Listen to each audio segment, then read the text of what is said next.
Israel's finance ministry announcing yesterday the government will accept public donations to help fund its war effort in the Gaza Strip. Now, historically, Christians are huge supporters of the Jewish state. And since the conflict broke out October 7th, the faithful have made record-breaking donations to Israeli organizations helping those who are displaced, in need of food, financial support, even helping fund the military. Now, we're joined by David Parsons, Vice President and Senior Spokesman for the International Christian Embassy, Jerusalem. First of all, good morning to you, David, and tell us about this group. What exactly do you all do? What's your mission statement? Yes. Good morning. The International Christian Embassy in Jerusalem is a global pro-Israel Christian organization with branch offices in about 90 countries, a region about 170 countries. It's just not America, but there are Christians around the world in an unprecedented movement, historic movement in recent generations, continuing to grow and build of Christian support for Israel. And clearly, I mean, Jerusalem and Israel as a whole are tied to the faith of people all around the world who believe in Jesus Christ. Why is it so important, and how much money are we talking about here in terms of fundraising efforts? Yes.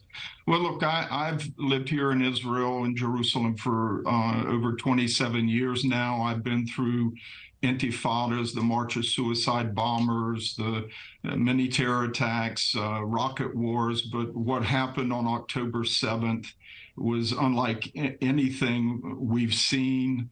Not only rockets coming from Gaza in record numbers, but the threat that even bigger and longer range rockets could come from Hezbollah at any minute, a two-front war, the West Bank exploding, and this whole imagery of home invasions and people coming in to slaughter and torture and maim and rape. It really, I know many Israelis who they're just getting by, even though Israel seems to have the upper hand right now in Gaza.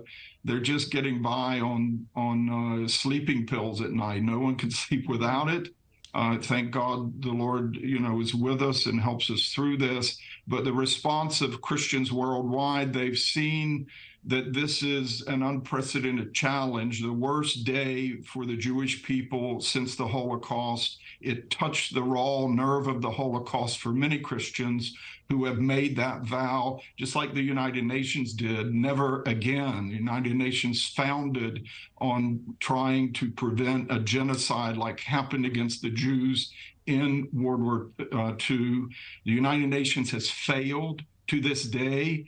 The Security Council nor the General Assembly has passed a resolution condemning Hamas for its genocidal pogrom against Jews that day. That is horrible to think about, but there are Christians around the world who have responded, and we've been able to raise several $1 million very quickly. We have branch offices all over the world. It's going to take some time to collect everything else that's coming in because of all the urgent needs here. Over 250,000 people or so evacuated from the northern and the Gaza border, the Lebanese border, to make sure there's no more infiltrations and hostages and murdering people in their homes. And so many needs. And I think Christians are rising to the occasion and to this very dire need. Really quickly, because we're out of time, as you're speaking, I'm thinking of Psalm 126, where it says, those who sow in tears will reap with joy. When you all are thinking about fundraising and continuing to give to Israel, how long are you committed to doing this? Well, look, we've seen many crises in Israel, many wars, terror campaigns. We have to hit a different gear each time this comes along. We are hoping this will be over in Gaza within the next couple weeks, especially. Wow. I don't think anyone can relax until most of these hostages are home. But until then, we're just going to keep working and helping the people. But we're at Israel's side until they reach their destiny in God. Thank you for watching. Go to newsnationnow.com to find News Nation on your television provider. And don't forget to click the red subscribe button below to get more of News Nation's fact-driven, unbiased coverage.